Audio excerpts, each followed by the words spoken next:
Decorating Pages is a podcast dedicated to taking you behind the scenes of the designs of your favorite TV shows and films.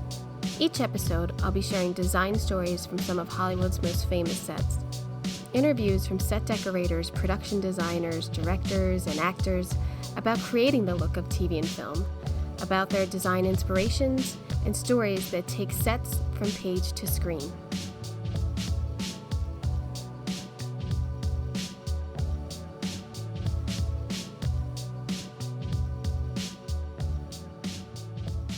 Hey now, welcome to Decorating Pages. I am your host, Kim Wanup.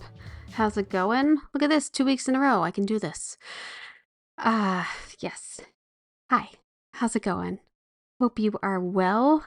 I have a fantastic episode for you. The production designer, Mark Ricker, and set decorator, Cherish, Hale. Oh boy, really good episode. I was so excited. I did this a couple weeks back. I got to talk to them. I got the whole season a month in advance.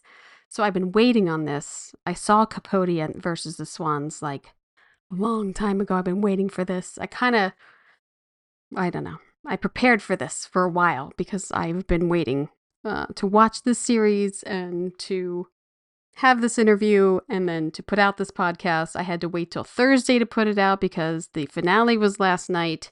So we'll get into it. Anywho, the Oscars. Let's talk about the winner. Let's talk again about awards. I talked a lot last week about awards, SDSA awards, ADG awards. Let's talk about the Emmys. We also had the Emmys I didn't talk about. I went to the Creative Emmys, so the Emmys didn't happen in September as usual because of the strikes. They happened in early January, which is like a first. And it was odd and it was cold. And I am the Emmy governor for the art directors and set decorators peer group. So as a perk of that, I get to go to the Emmys, the real Emmys. I've had the privilege of going to the Creative Emmys before when I have been nominated, and that's awesome. I have never gone to the Creative Emmys to the variety night because my category is not variety. So I also got to go to that night. So I went to 3 nights of the Emmys. It was pretty awesome. I'm not going to lie. I had 3 dresses, people. And it was fun to see people win in different categories. And I'll tell you what, the variety people, it's a different vibe. They know how to party. They are out in that lobby. They're at the bar. I mean, I thought we were at the bar. They're at the bar. The real Emmys, I will tell you what, the set was designed by Brian Stonestreet, who you can listen to on this podcast. And I thought it was absolutely fantastic to have the sets of shows, recognizable shows, throughout the show. Cheers, Ally McBeal.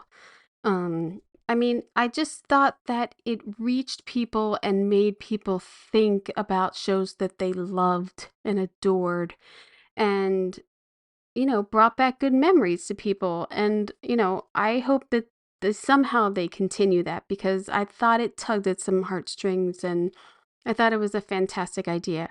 One of the reasons that I can say we, because I am on these committees, is because it was the 75th anniversary of Emmy. So there were a lot of special things that went on.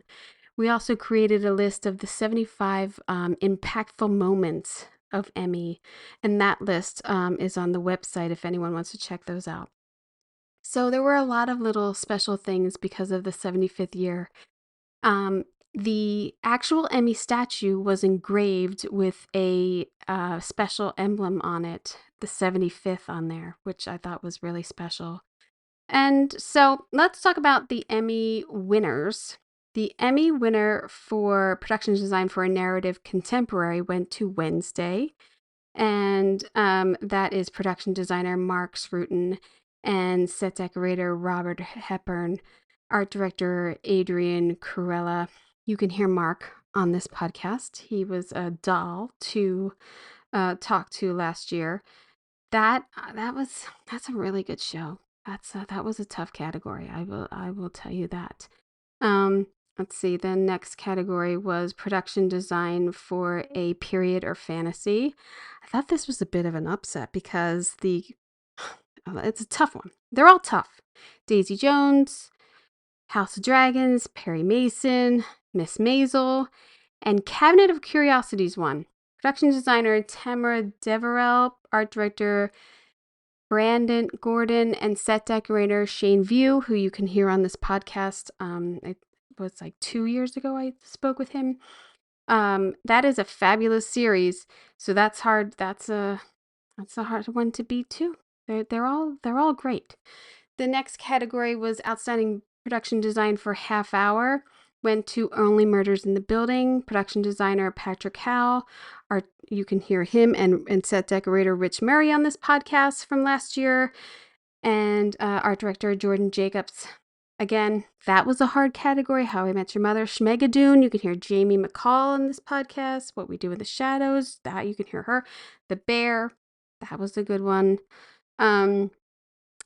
Outstanding production design for a variety or reality series went to Saturday Night Live.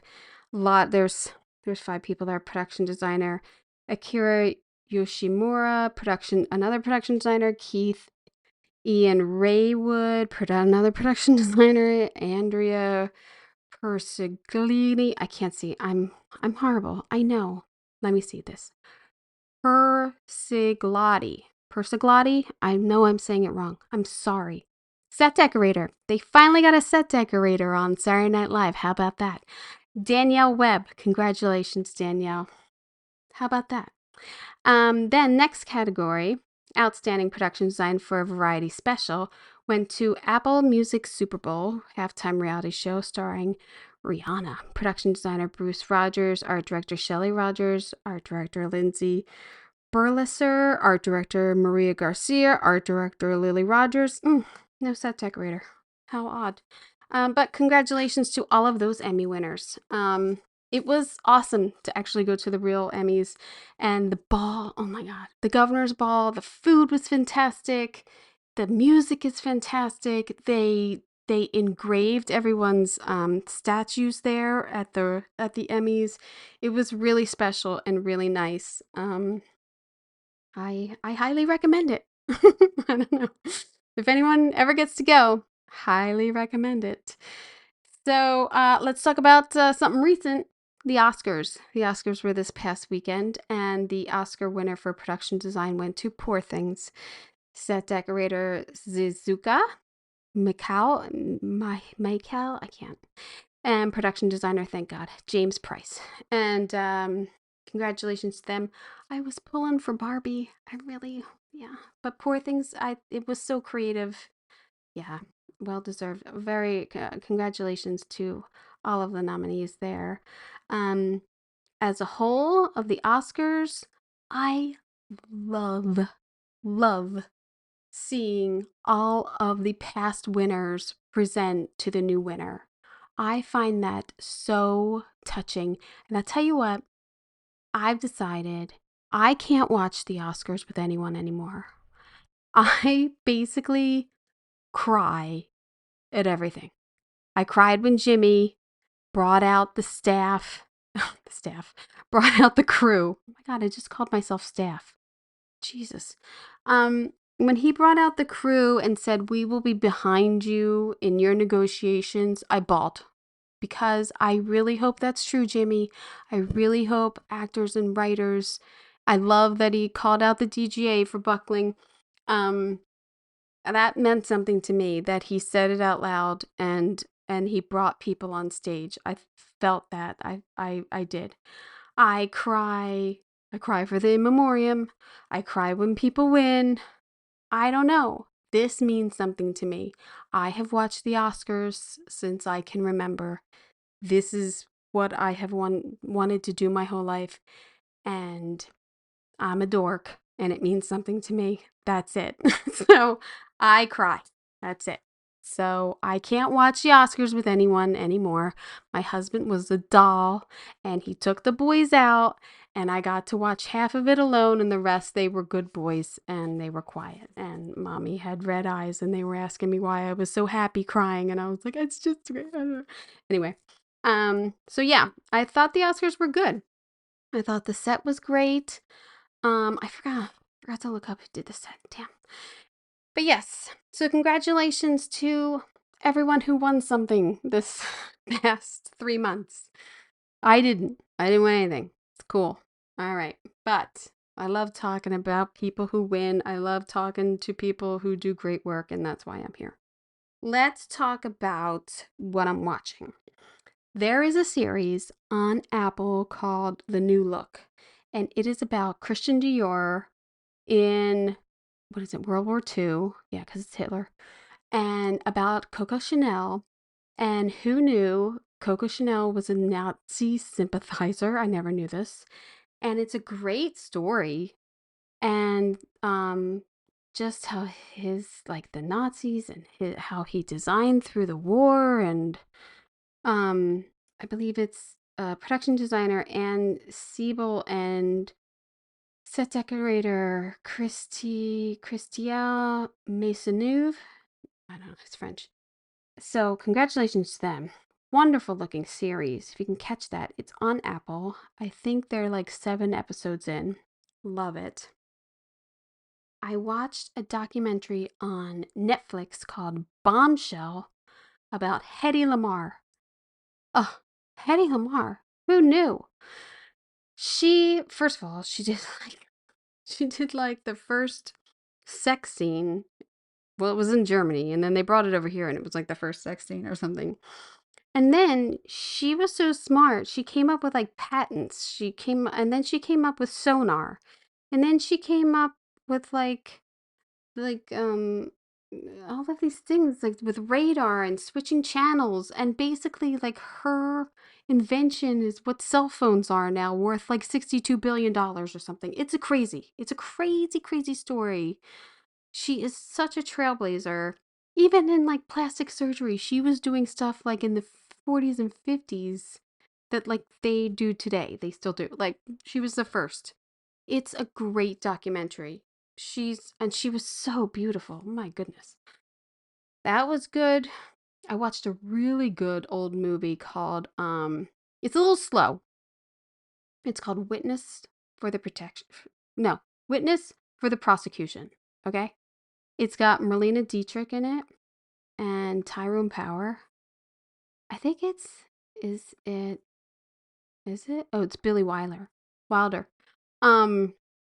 The ending is really good. I wasn't going to recommend this movie. It's black and white. It's good.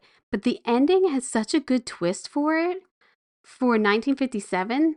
It's really good. Check it out. I don't know. Maybe it's on AMC. I forget. It's on one of my streaming services. I don't know how I saw it.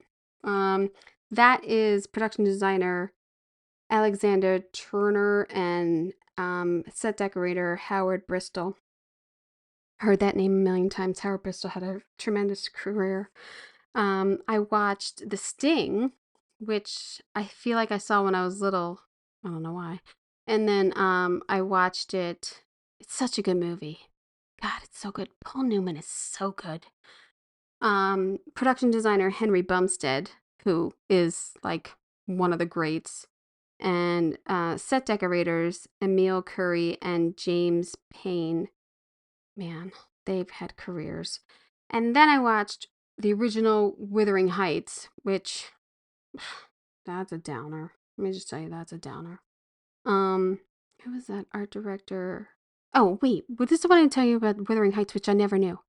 The woman in Wuthering Heights that Heathcliff marries to get back at, what's her name, Catherine, is the grandmother in Arthur. You know Dudley Moore, Arthur?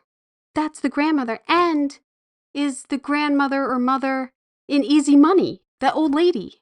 She's the old lady in the early 80s. She's beautiful in Wuthering Heights, 1939. Isn't that crazy? I was like, who is this actress? I looked her up. I couldn't believe it. She's the old ugly woman in the early 80s. Oh, couldn't believe that. Anyway, talking to myself here. Um, but Wuthering Heights, the production design is really well done of this old, rundown house that Heathcliff like grows up in and like takes over, which he takes over this house because he gets money, but then he doesn't fix it up, which I don't get. So it's this contrast of then she moves to this really rich mansion and everything, which is opulent and beautiful. I just for a contrast of color and the cinematography, and I think in 1939, well, I know, was Wizard of Oz and Gone with the Wind, but I believe the cinematography winner of the Academy Awards was Wuthering Heights and not Gone with the Wind. I don't know how that happens. I don't know. So, what else did I watch? Oh, you know what I'm reading? Ooh, you won't believe what I'm reading. Um, uh, what am I reading? Oh, well, I wouldn't. I know what I'm reading, but I'm going to save that for next week. But what I read while I was watching Capote is this book that I think decorators would like called How They Decorated by P. Gay Tapp. And it is a book featuring women who just have had style throughout the decades. They have Babe Paley. They talk about Billy Baldwin. They talk about like Lady Diana Cooper or Evangeline Bruce or Georgia O'Keeffe. They just select these women throughout history who were just born with either decorating style or clothing style, and it's just in them, and they they knew how to do it. And it's like, each woman gets like 3 or 4 pages, and it's beautifully handled with pictures and drawings. So I definitely would recommend that if you have a decor library. Again, How They Decorated by P. Gay Tapp. And it coordinates with this episode because they talk about Babe Paley, who was one of Truman Capote's Swans. So, there you go. How do you like that? Oh, before I start this episode, I wanted to let you know that I was invited to speak on a panel at WonderCon, which is in Anaheim, in late March, which is, I think, March 28th, 29th, 30th. I will be there March 30th, 5 p.m., I believe. The panel is called In a World, How World Building Happens with Prop Masters and Set Decorators. I know that I'll be talking about The Good Place and For All Mankind. Jan Pascal will be there, set decorator, talking about Obi-Wan, I'm sure, and the prop master will be there. And I know the panels aren't set yet, so there will be others too. So if you can, I'm sure there are others being set up. So I'm sure tickets are available. Again, WonderCon in the Anaheim Convention Center the weekend of the 28th, 29th, and 30th. So, yeah, check that out. On this episode, I speak with production designer Mark Ricker and set decorator Cherish Hale. These two have collaborated many times, and as recently on Netflix's series Halston, which I watched a couple times. And their latest work is just simply stunning. FX's Feud, Capote versus the Swans, is an 8-episode limited series based on the best-selling book Capote's Women, a true story of love, betrayal, and a swan song for an error by Lawrence Lemar. A book I devoured over last summer to prep for this series because I knew it was coming up.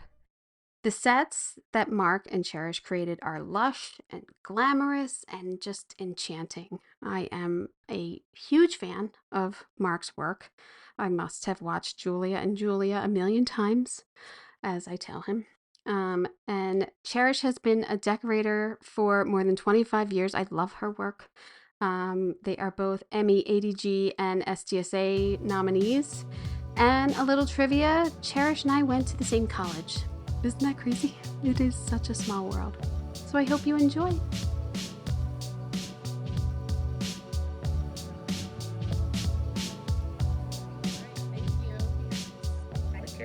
Hi, so nice to meet you. I Great to ha- meet you. I have Mark, I have so many people who have worked with you and adore you. So it's nice Oh, to well, and here's another one. There's another one. I know Uh, Gabe Perillo very well. Um, who's that? Gabe Perillo, prop master. Oh, yeah. Yeah, Yeah. Yes. and Love, love, love. love her. And so I've just been a fan of yours also. And Thank you. I know that I've never met with you. Cherish I and understand. you and I went to Philadelphia College of Textiles and Sciences. How Oh my God, crazy! it's so How funny. crazy is that? I was looking it up and I'm like, oh, Small school, and I that's know. so. And I love that you call it that because that's what I call it. Although I'm the year, because it's on its third like reinvention right I now. don't know, what is it now? It's Jefferson Now it's University. Jefferson. The year I graduated, it turned to Philadelphia University, so it's PU. But I always call Yeah, it textile. So yeah, awesome that's to meet with you, and I'd love to like get your email so I could chat with you more after this. But Yeah. totally. so fantastic to talk with both of you. I'm So also now a I'm thinking about it. Hold on a second. yeah, Were you? Did they? You know how they do the monthly magazine? Were yeah, you on it? like a Like, long time ago. yeah, like that's so funny. Yeah. I remember that being like, oh, there's another set decorator who Oh my God, that's so went. funny. It's so funny. Mark, it's such a small college. Like I think I've met six people ever, and I go to like the alumni events out here. Like, where is it?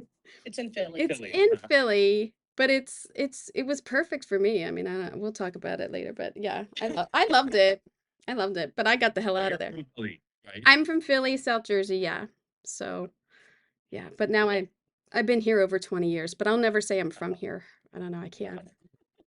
I You're in can't. LA. Yeah, I can't do it. Um, I I have this like sort of kind of obsession with Capote. I love all his work. I love the movie Capote that Jess Goncher did. I like love that Mhm. movie.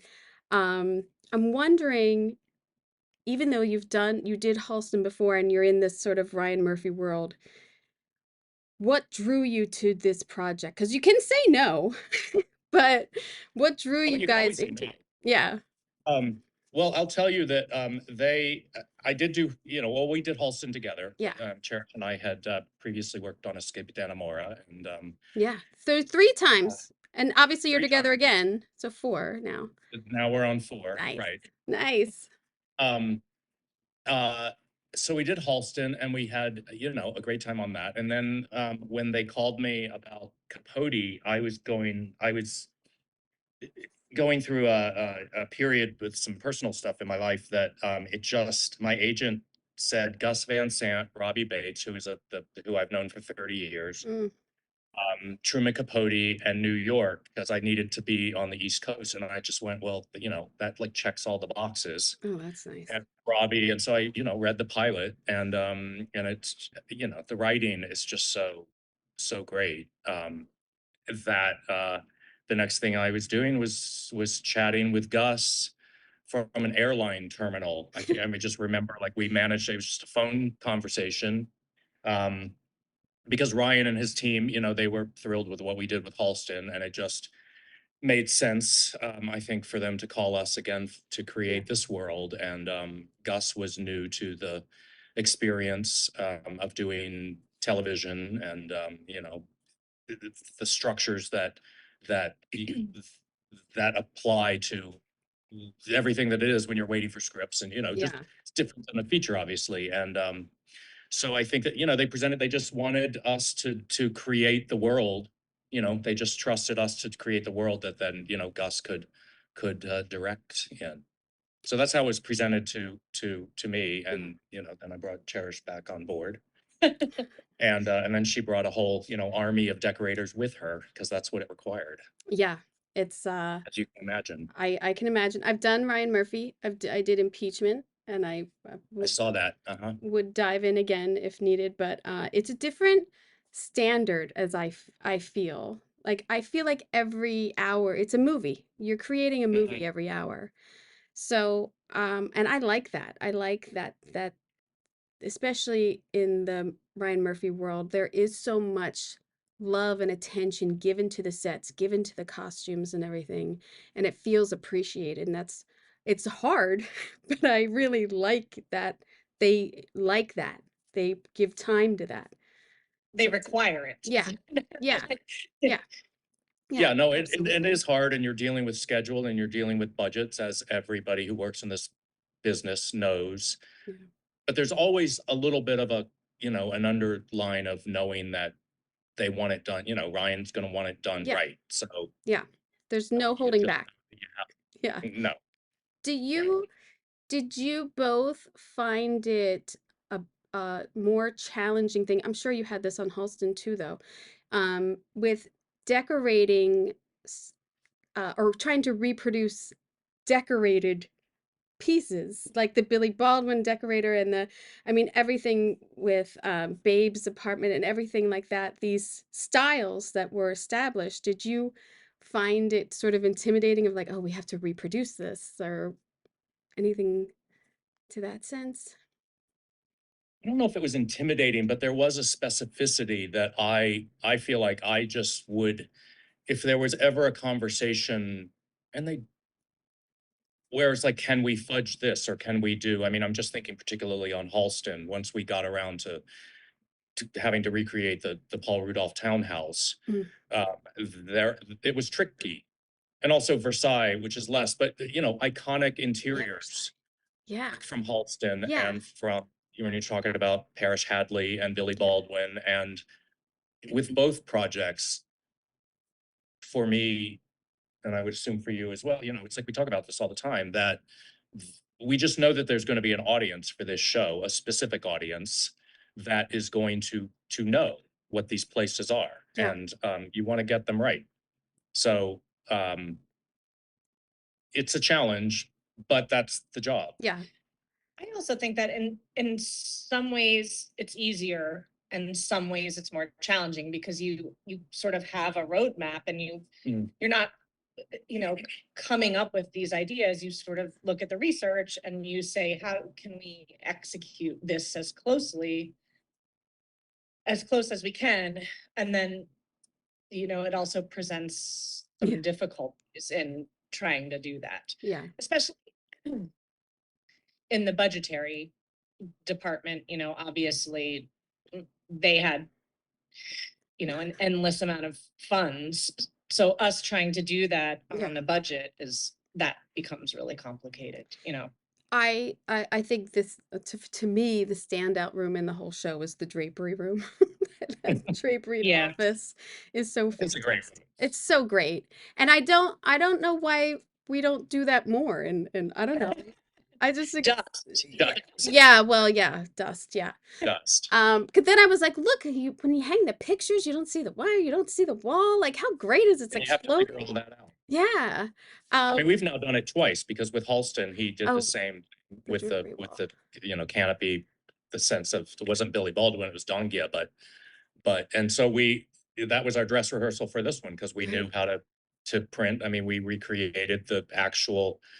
Our graphics designer Eddie Iafreda went in and he created the fabric, and so we printed all the fabric. So it wasn't just Oh, for random babes. fabric sourced. I mean, we created it down to exactly what it was, to the best that we could figure it out. Yeah. But yeah, that pattern in the Billy Baldwin room was No, I know. exact. I looked it up. I know. Well, because oddly enough, I just for Christmas got this book, How They Decorated, and it's all about these iconic decorators over the last century, and they do a whole thing on Babe, and on her with just the drapery room and then her bedroom. Like it shows all that, which I'm sure you've seen the pictures a You million have that book? times. It's No. but it's only like 2 pages. It's like five Oh, pages, great. but I'm it gonna has read her it. thing in there. And I was like, Yeah. oh my God, there's the fabric. And then I have the screenshot and I'm like, oh my God, that's great. Did they print arts? Because I was gonna say, like, how many things do you swatch to try to get that? And then you just gotta say, I want it printed, I want it right, which is Right. really the way to do it and not compromise any of Yeah, it.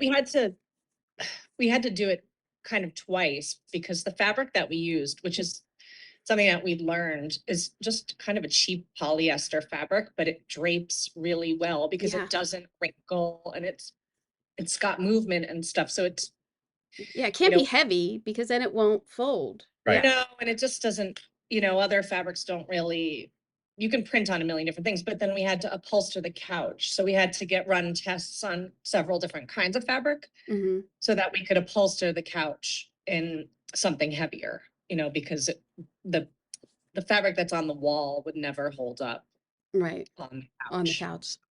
No, Yeah. I love that room. I love her bedroom.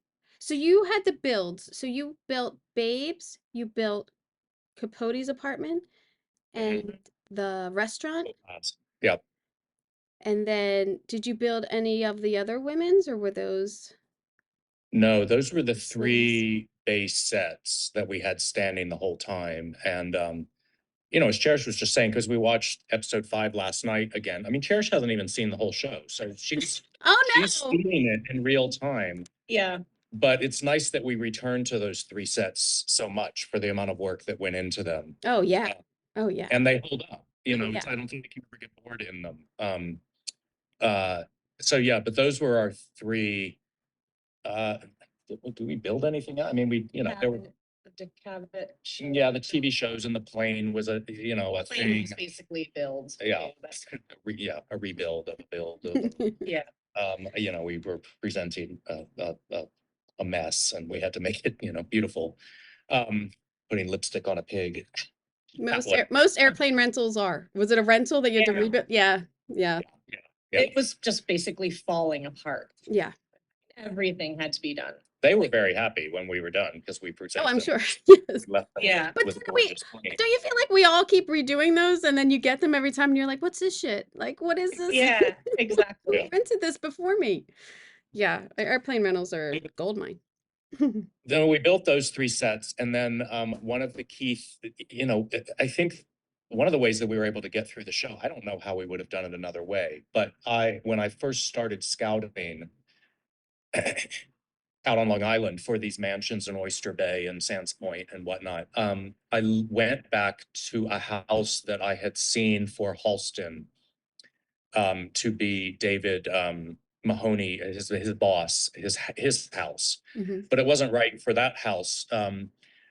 But I saw it again and I thought, oh my God, that would be perfect for Anne Woodward because it was fully dressed. It could work, tweaking. I mean, I was going to go back and see it. And literally on my way out there, they said, oh, by the way, it's empty now. The people sold the house and moved out. And I was like, God damn it.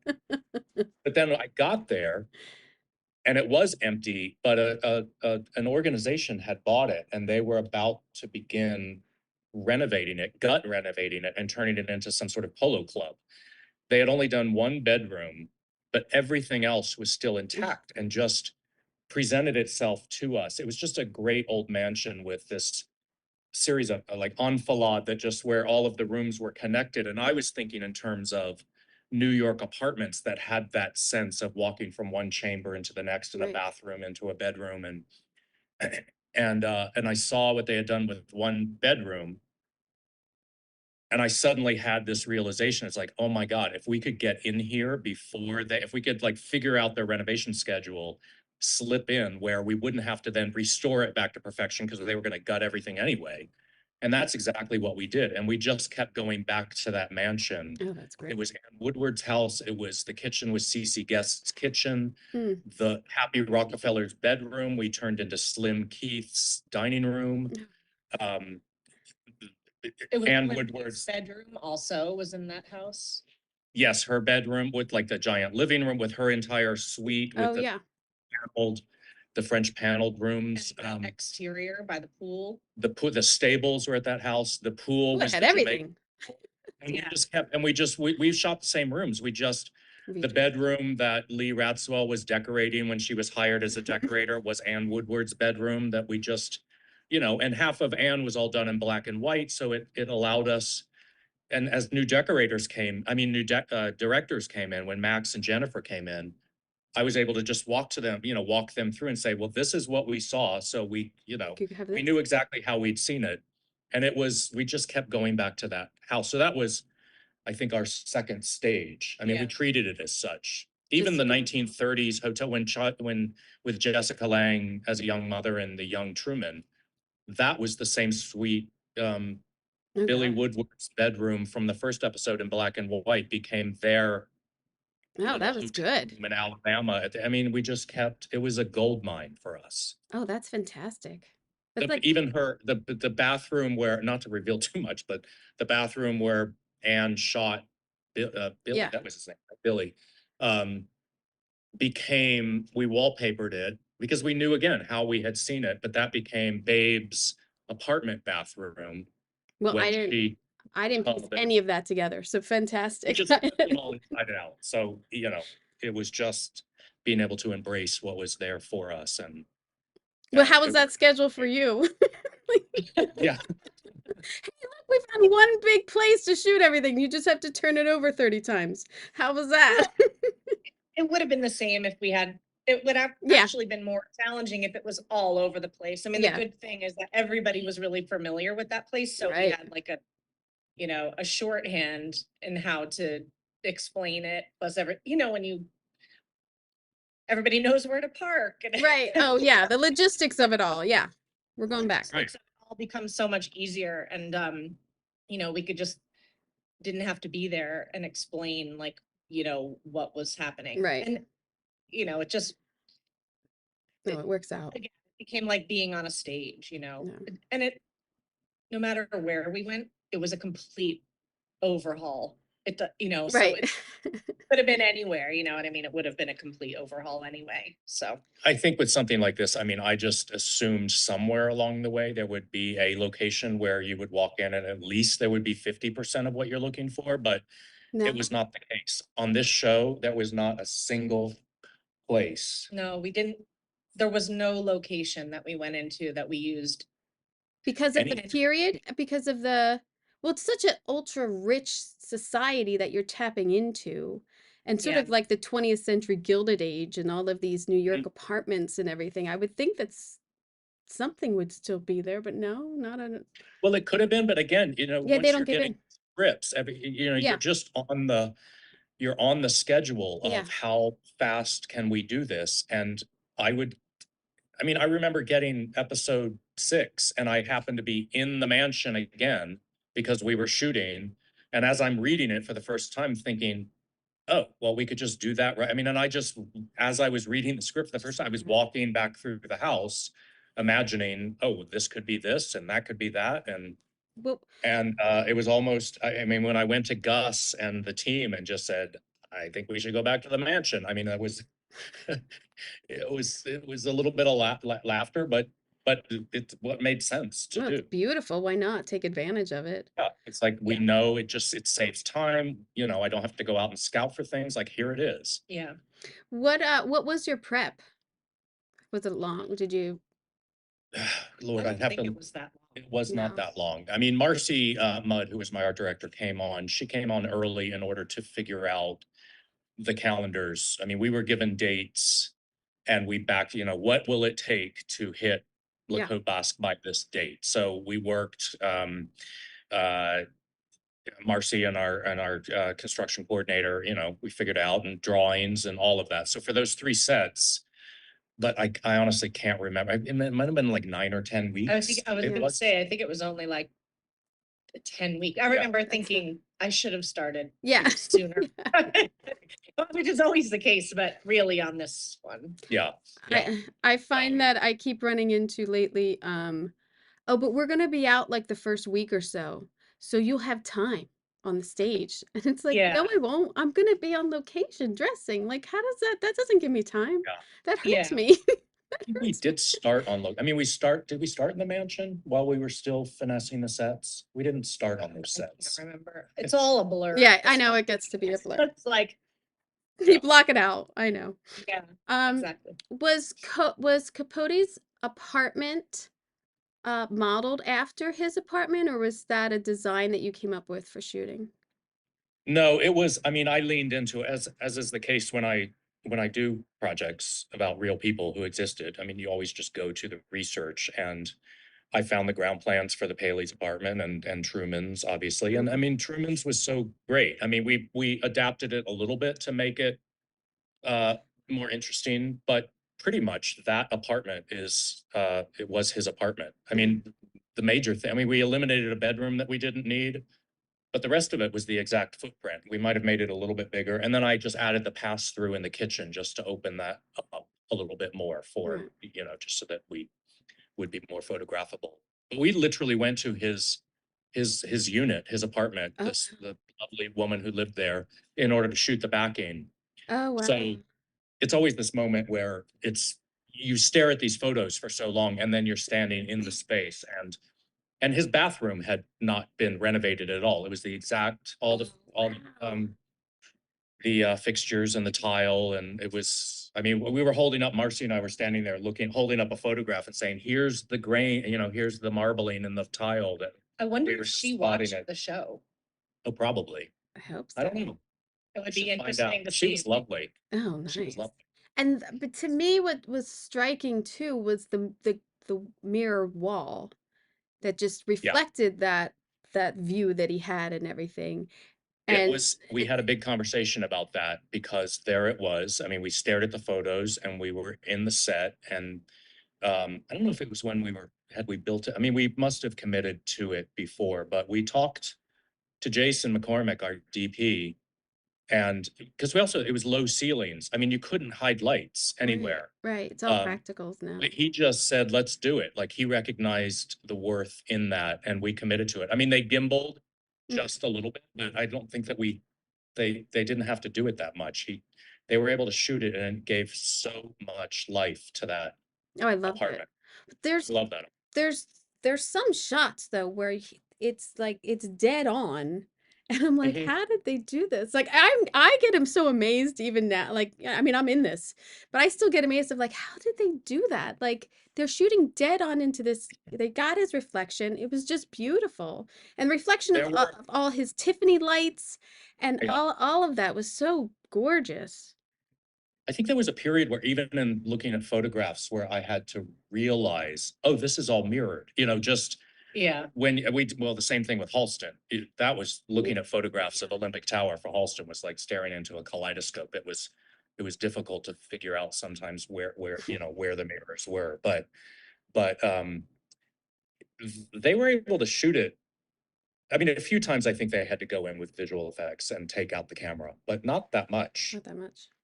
I th- And then his apartment was so eclectic and so personalized in every way. Like how was that decorating that and finding all those gems?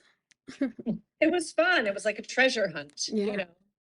trying to find the fabric to upholster that camelback sofa, that crazy sofa. Mhm. Which luckily, my assistant Carol just went to the D&D building. She happened to find something that it wasn't exact, but it was very close. It read very much the same. But, finding the Viper was kind of crazy. And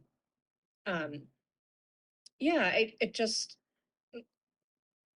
it's funny. It's like you just get a whole bunch of random shit. Yeah, yeah, yeah. You're like, Bring "Does it this in and see work?" what works. Yeah. Particularly with home. Yeah, Yeah. because Yeah, it was such an like eclectic look. That's what I mean. Like he wasn't yeah, one thing at all.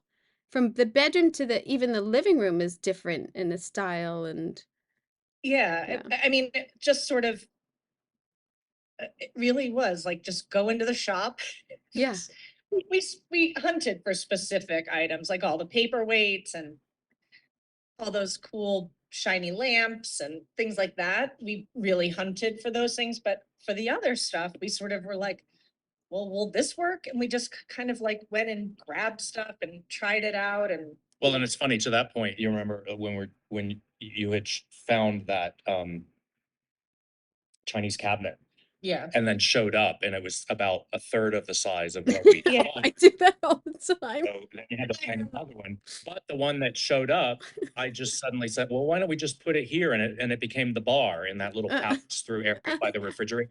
oh And yeah. it was, it isn't worked the perfectly. worst? Like one I time I do it. was on a show and it was supposed to be like a woman from Turkey or something. And I was trying to find pottery that I could hang on the wall so that because I couldn't deal with cleared art. I just didn't have time or Yeah. whatever. So I ordered this beautiful bowl. And it showed up. It was this big. I'm not even kidding. It was like for a tea bag.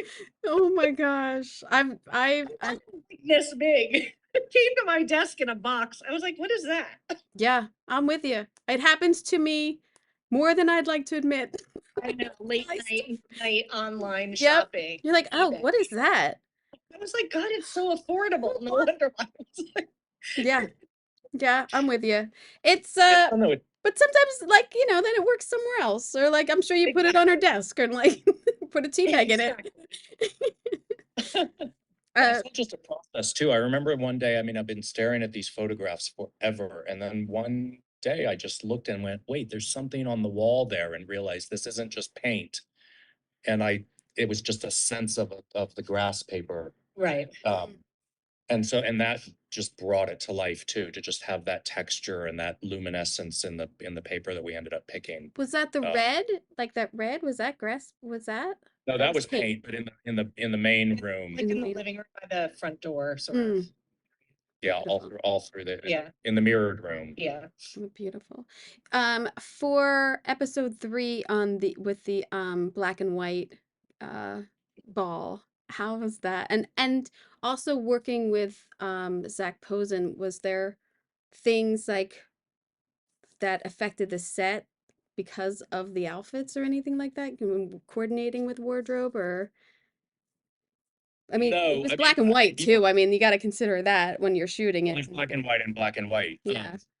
But it's funny because I've said a couple of times that by the time we got to that, once we secured the location of actually shooting in the ballroom of the Plaza Hotel, Mm-hmm.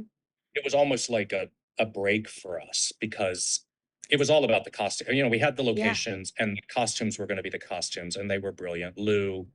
Lou's work on the show is just been, I mean, it was a fantastic collaboration between us and wardrobe. Yeah, it's gorgeous. But that the reality of doing the black and white ball was one of the simpler things that we did on the show, because it was sort of historically not, he always said that the people would be the decorations. And so we, as he used the hotel tables with red tablecloths, so did we. And Yeah. and it was pretty simple. There was a hurdle. They added more scenes to that. The whole confrontation with Demi Moore's character was added, and we couldn't afford to shoot in the plaza. So I had to find another location that could couple up with it. And so that was tricky. That was the Polish consulate. Yeah, we ended up in the Polish consulate, which I don't believe anything had ever shot there. I found it on Julie and Julia. We didn't shoot it. And then I remembered it for Halston. And we were going to shoot it for a hotel, but then COVID came. And then by the time we came back, we couldn't shoot there. But then all of a sudden I remembered it again for this, and we went. And the black and white notion of it all helped just merge it in a way that was pretty flawless. Yeah, it's seamless. I didn't catch Yeah, it. half of that. See, everything that wasn't in the ball. I mean, we shot outside of the ballroom in the actual hotel, but most of the scene with the chicken hash and the bar and everything with Ann Woodward was shot in the Polish consulate on Madison Avenue. Mhm. And they were great. They loved having us. Don't you just love, oh my God, we're the first people to shoot here?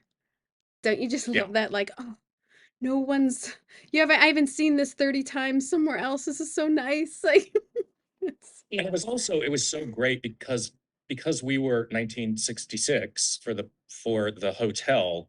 Some of the details that they had added to this, I mean, stunning Beaux-Arts mansion, but it had now become a consulate. So they had this bar.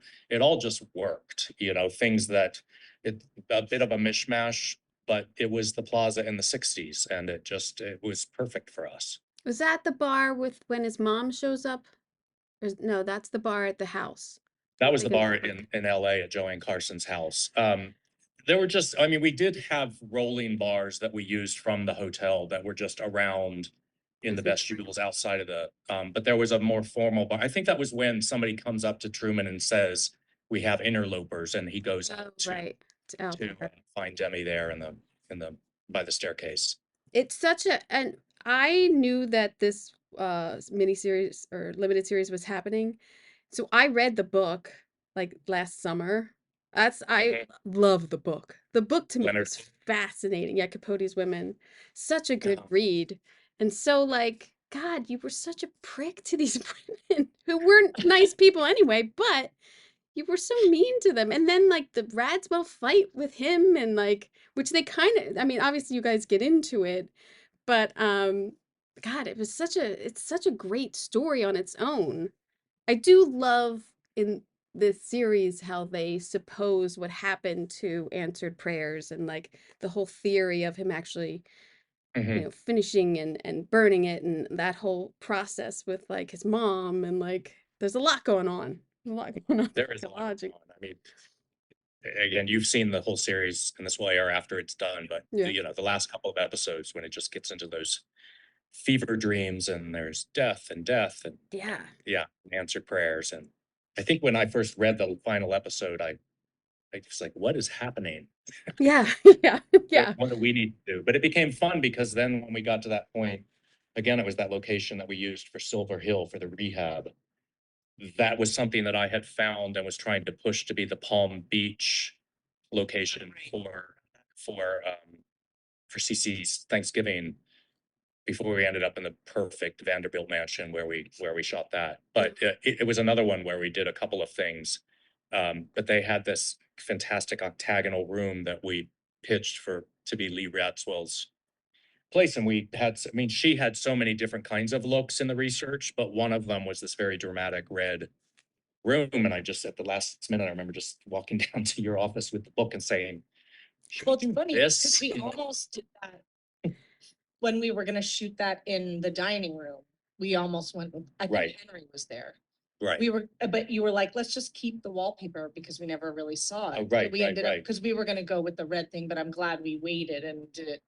Yeah, Did it we had the dining room of that mansion that I talked about earlier. We turned into Happy Rockefeller's bedroom when big. she's on the phone with Bill, but we barely saw it. Like by that point, I think we knew how that room had been shot, Right. so we saw very little of it. And I said, well, why don't we just turn this into Lee's or something else, and we can keep the wallpaper. And it was a little. Did that get cut? No, it's in there, but it's just a lot tighter of her on the. Can't She's even sitting on the remember. bed. It's so long. I mean, it's like, I really do. No, I like, know. Well, down then part of there's it. so many things too. Like you're saying, like, did it get cut? And then you're like, wait, I did this whole set. We did Mhm. this whole big room, and now she's on the phone next to the headboard. Like, what? Yeah. Like, we gave you the Right. whole room, which usually I feel like Ryan Murphy shows they keep it wide a lot, which is good. Yeah. But obviously things get cut, and we never know till the end till we're watching it. But there when you know when it's shot somewhere and you can repurpose things, it's always helpful. Yeah. Like, did anybody see Yeah. this? Like, did we turn Yeah. around? I mean, a kind of traumatic version of that for us was that when we did the whole murder by death sequence, Mhm. we shot that in a giant mansion, and I came up with this idea to reverse engineer it where we found the dining room and then there was a giant atrium room outside of it. So I pitched that that could be the sound stages. So we built the backs of the flats Oh, to frame the doorway. And there was an entire sequence that was supposed to be when he's drunk on the phone, getting his hair and makeup done. That was supposed to be in a much larger space that was fully realized and dressed and looked like an entire soundstage with Warner Brothers and elephant doors. And we oh my built all of God. that. But it was the same location in this old mansion. The steam baths was an old tiled kitchen, and the stairs and all of that was in the same mansion. So they started the day there, took too long in the steam baths. So by the time we got to our massive murder by death set, they never even they couldn't shoot the second piece of him on the phone in the giant set that we built. So That's that became, well, we'll just get some lights and some cables and shoot it in a little corner, and it looked great. yeah. We know. But Have it on tape. yeah, you We know know what what it could it have was been. that all of that world was much bigger than it appears in the show. Um, but it still looks great. I mean, Yeah, it looks great. that's always the hurtful thing. Nobody knows but me. Like, oh, that pillow didn't get in there, or Yeah, Yeah. like these little yeah. details that you like lose sleep over, and then you're like, oh, they didn't even shoot it, and I stayed up all night. Yes. Welcome to the business. Yeah. The show also goes through decades of life. I mean, you end up at the auction of his ashes and everything.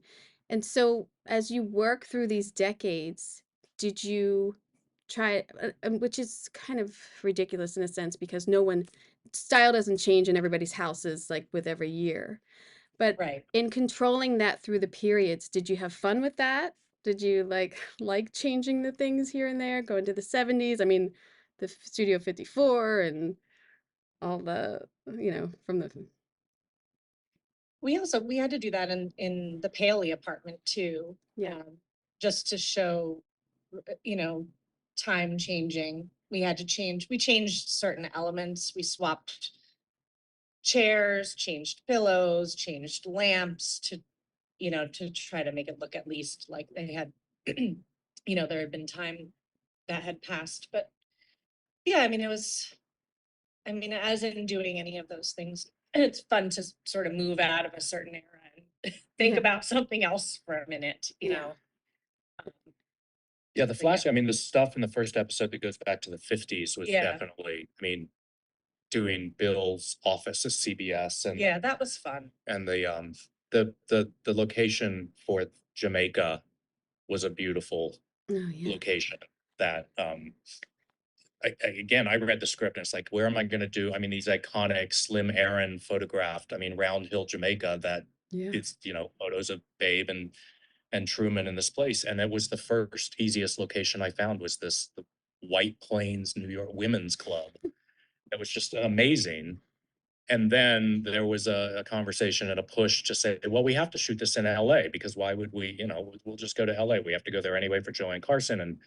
And the whole time I'm thinking, but we have this, I mean, it's an amazing spot. And quite honestly, I had an experience years ago where we shot in Puerto Rico on a mountaintop at night. And it was our first day of shooting. And Richard Gere said, what are we doing here? Because you couldn't see outside the windows. Because it's And dark. using that as an example, Yeah. that we're not going to see what's outside the windows unless you make a big, and then we couldn't find anything in LA. So we ended up going back at the end of this series and shooting the original location, the very first place I'd found in February.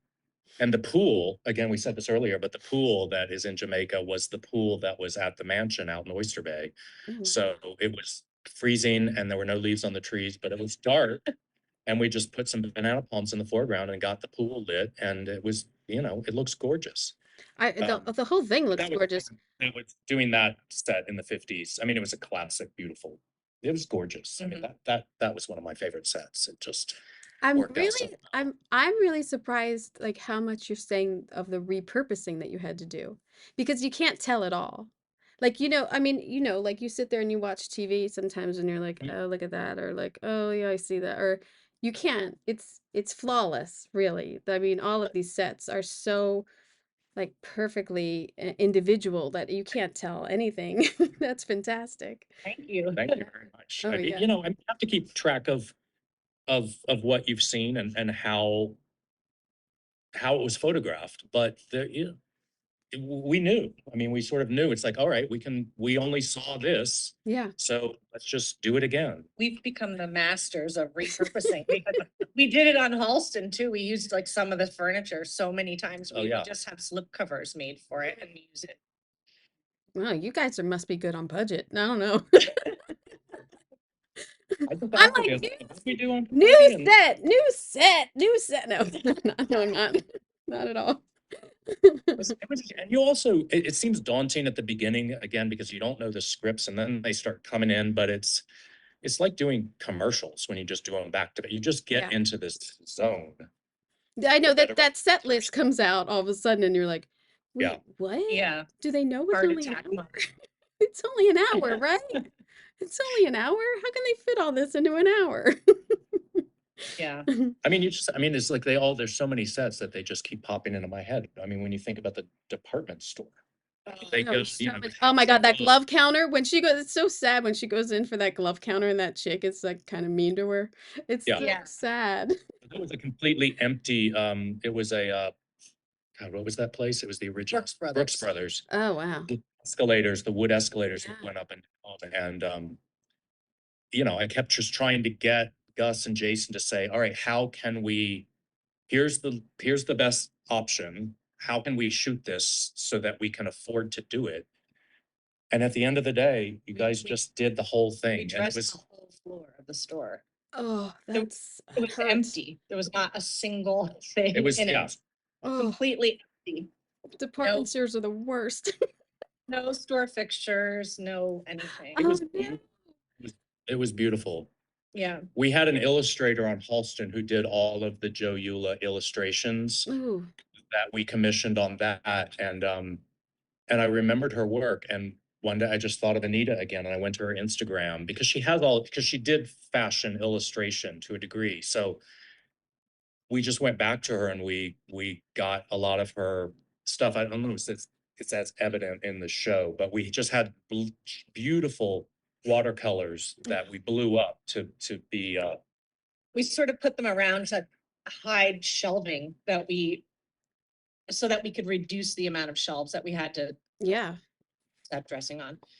Um, Cherish did. I mean, you just did a brilliant job of finding I mean, we were just looking at it again yesterday. I said, where did these clothes come from? And she got the vintage clothes that actually matched I mean, they were in the same palette as the Yeah. artwork. And then the rest of the stuff that was just in volume was H&M or yeah, I something. went to, just my driver and I went to H&M and I was like, pull up. I'll be back in 20 minutes. I would just buy every single, like multiples of Yes. every single dress that I could find that looked like it belonged in that era. God, And I'm I got shocked to H&M's so cool. I know. Well, and then so the all of the hero dresses were actually purchased from a woman who collects and deals in vintage clothing. So all the hero ones are real, Right. and then all the ones that you see on the racks are just from Zara or H&M or whatever. I, We just sort of tried to stick to a very like limited color palette, right. just Period palette. yeah. No. Um, And yeah, that was a big giveaway at the end because we have like 500 oh dresses yeah. No. to give away. I You know? literally have done the same thing up at like I pull up to like the Beverly Center, like just Yeah. take all of these clothes, and they're like, "What are you taking all our clothes for?" I'm like, "I just need them. I just need them. I'm not gonna return them either. I don't, we're not I probably know. not. I'm like, you sell this stuff, right? I'll take all your extra larges. I'll take everything. I just need Yeah. spots." Neat stuff. I wanted to ask also about lighting and using practicals and everything because I know it's become such a and actually on impeachment I really had a great time with our DP Simon Dennis working with practicals and everything because again it's all hard ceilings and it's all us now kind of so just talking about like getting those period practicals in there to work I know it's sometimes a Yes. challenge. It's the whole lighting thing is a total challenge, as Yeah. I'm sure you're aware of, because everything is LED, which they hate. Yeah. So anything that you buy that's new has got to be converted. Or buying practicals that are things like vintage lamps and stuff, that part I enjoy. It's the actual other types of fixtures that I can't stand doing. It's Yeah. like one of those things. It's just, I've said, well, when we did Escape at Dannemora, we had to do tons of lighting in prisons and things like that. And Right. it's almost like you need at this point a liaison between the electric department Yeah. Fixtures guy. and that department, because I don't know anything about, and I'm married to a gaffer, Yeah. for 25 years. So I just come home sometimes. I'm like, I ask him questions. I said, I don't even know how to do this. If you need it for technical reasons, then they need to have somebody in, Yeah. like who I'm doing it for the aesthetics. And if it needs to be something that's actually going to light the set, then somebody else from that department needs to get involved. But like it's fun. I love lighting. So Yeah. it's really fun to shop for all the vintage, just lamps and things like that. Yeah. But the other side of it is I know. like a next level. And it you know? changes from show to show. Like, Yeah. because I find like, oh, they like a 400 something, and then like this guy doesn't want that. But I feel like lately, like I do ask, like in the beginning of the show, like we're gonna have a fixtures person, right? Like you're saying, like a Yeah. liaison, because it's great that the practicals are now like in there and really being used for their purpose and everything, because I think it just gives so much more emotion. Not that it hasn't been around for decades, but I'm saying like now it's kind of really us getting into it. And I really You know, like that collaboration too. it's the other thing is um the budget aspects of Yeah. dealing with that kind of stuff too. Cause I did get a bill Yeah. from House Electric for like $4,000 for light bulbs. And I took it to the producer and said, what the fuck is this? Yeah, I've never paid for light Like, bulbs. Yeah, no. I mean, but they code it to us. And I said, I can't be paying for this kind of stuff. Yeah. Like I need to be buying sofas and Yeah. things like that. I can't be buying $4,000 in Well, light bulbs. Why is it my responsibility? here's what I say. I say, well, if you don't need your package anymore, then I get that in my budget, right? That's what I said to Right? the producer, basically. Like whatever money that they were getting Yeah, now should be transferred exactly. to me, you know? Exactly. I mean, it has to come out of somewhere. We all know that. Yeah. But now Yeah, since it's more on our plate, we need they're not getting as much. They're not renting as exactly. much anymore, and so it has to be allocated somewhere, and it should just go to us and our Exactly. sofas. Exactly. I concur. Yes. And our throw pillows. Yes, tassels and fabric. I can only imagine how much money we spent on throw pillows on that Oh, job. yeah. Throw pillows and drapes. You're lucky because in LA you guys have a draper. Yes. I I don't have a draper. They don't do that on the East Coast. So I'm responsible for all of the drapery on my own, measuring They the don't whole. why not? Why does one guy tell your one guy specialize in this and then no? Don't have it. They don't do it. So That it sucks. it actually became like a running joke, and the cinematographer started calling me Cherish. You're shearing them all up. Every time we went to a place, he would just look at me, and I'd just be like, "Jason, no." Shears, more shears. Can't we ever see out? That's what I was saying. Like, let's look Cheers. out. Let's look out into the world. Just shear Yeah, it up. We did find that great. You used that company. They had done the Gilded Age. yeah, we did find somebody, but they only did a few sets for us. But um, the necessity really came from having so many drapes Yeah. that I had to call a friend of mine who is another decorator, Regina Graves, and I Ah, said, I love her. I, I talked to her last yeah, week. Yeah. I said, who was the draper that you used? Because she found a company. I said, because my person couldn't execute. We had three like drapery companies working for us because we had so much drapery Yeah. that the one person couldn't handle it. Yeah. Like the upholstered room was done by a completely separate person than I usually use, just because Colleen, who I use at Circle, couldn't she couldn't crank it out fast enough. So we had to hire different people to do it. Yeah. I And mean, then found those people who were great. especially on like period pieces or like White House or things like that, like having a draper is phenomenal because you just discuss the look, they bring you the Yeah. samples, they talk about it more. Oh, they're out of this, or do you want it to hit the ledge, whatever you want. And then it's done. Like that's your that go do it.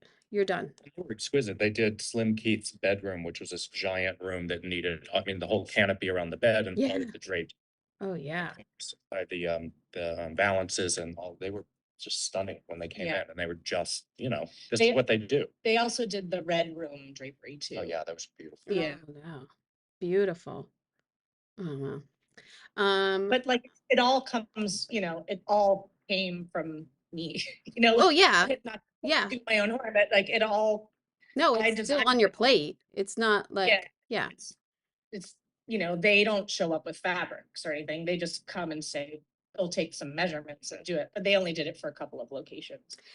And you do hardware and you do wallpaper, right? Do you do Yep. wallpaper? Yeah. And flooring. And flooring, Yeah. like carpet or like Carpet, hardwood floor? linoleum, tile, just not hardwood because that's usually, well, I would if it was Parquet. purchasable. but Mm. usually it's done by the carpenters and the scenics. Isn't it so weird how the responsibilities are so different? Like, Yeah. it's so weird. I mean, I wouldn't Yeah. mind jumping in on those things too, but then what would the art director do? No. Well, the other thing is, um, we don't have prop houses like you guys do Yeah. either. So Well, it's really like a wild yeah. chase to try to find all the stuff because it's not like, I mean, I have worked in LA only, briefly, but going to a prop house and they have, 50 different red sofas. I Yeah. mean, for us, it's like we manufactured everything. Like everything on the show was either, found and reupholstered or had needed touch-up paint because it was in a house with a smoker years ago or something, Right. like Did everything. did you purchase a lot like Etsy or like online auctions or like period stuff? Yeah. So we have in New York a store called Kayo. I don't know if you guys have that there. No. They have a website and I mean, it's an extensive website. It's all up and down the East Coast for sure, but they sell all different kinds of furniture, like antiques, new stuff. So I did a lot from that. I did buy some stuff from Cherish, except for it's a fortune. And a lot of times it's Yeah. got to be shipped from Texas. Yeah, the shipping kills you. But if you're looking for something specific, that's a good place to go. But if you like at the beginning of the job, I just sat down for hours and went through the website and just bought anything that I thought would be appropriate for the show, not any specific set. Mm. Just, I spent like $10,000 on my first thing, just like this bed, this bed, and it just went and like, we'll find a spot for it. It might be reupholstered later, but let's just start to Making your own prop house in a sense and having extras exactly. and everything, yeah. And they all sort of at that particular time, they were sort of into French antiques and like Chinese antiques. And so, you sort of start buying stuff and then you can figure out where you're going to use it, Yeah. But how it fits in. because you need extras, even though you think like, oh, I got everything for the room, you're like, oh, And I don't think there was a single thing that we bought that we didn't end up yeah. using unless it showed up broken or something like that. You know what I mean? Yeah. And even Or then, this we're big. like, glue that wig back on. Yeah. Get it Well, up. and then for episode for 3, when black and white, we were able to then just yeah. use stuff again Mm, as it was in black and white. And right. yeah, that helped a lot. Yeah. So did Gossip Girl. Yeah. So we were at Steiner and Gossip Girl was also there.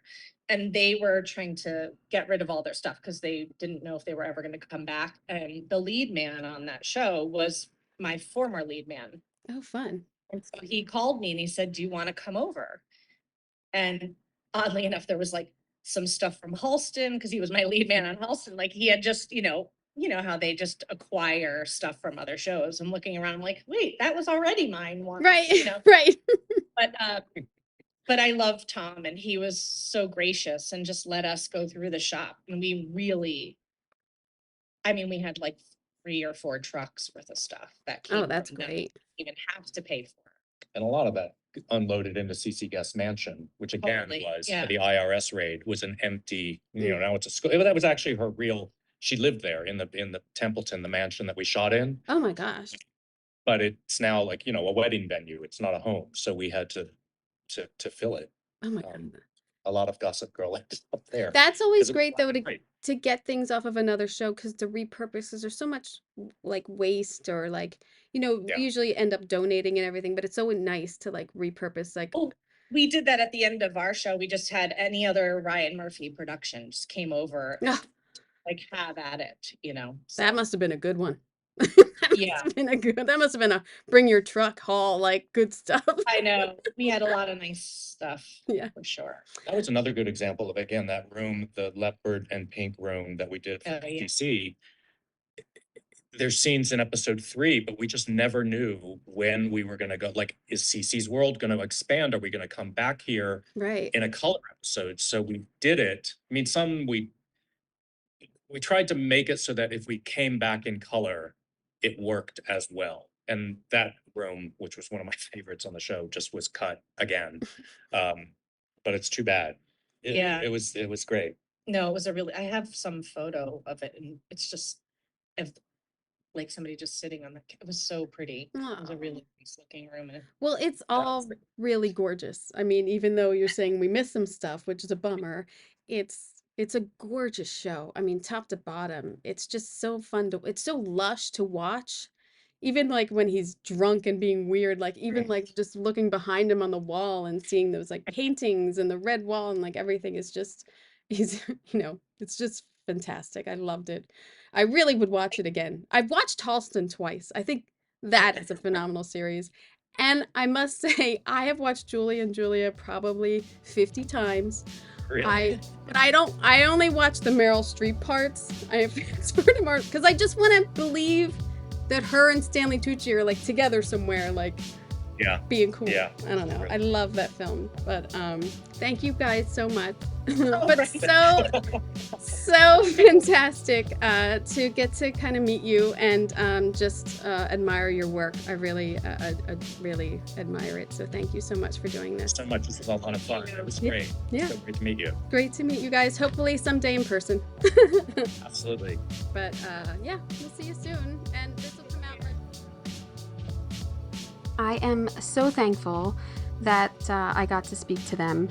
And I just think it's magical that they can take a location and keep turning it over and over and over into different rooms and keep using it.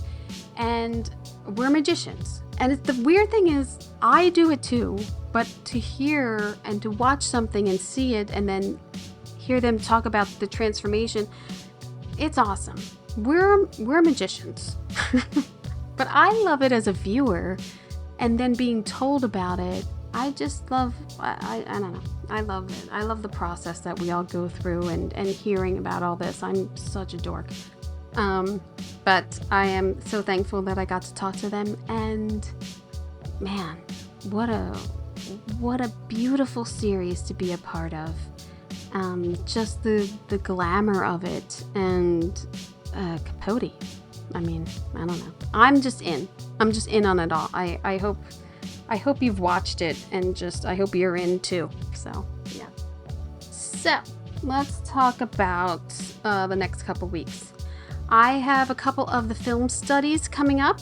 I have 1929 with Jamie Walker McCall, and then I have 1965 with Adam Rao, and then we jump ahead a decade and do 1975. So that'll be the next 3 weeks of the podcast is the film study, unless something comes up, and then we'll bump them. How about that? But yeah. So I hope you got an earful, of course. I am Kim Wanup. Take care. Talk to you soon. Bye.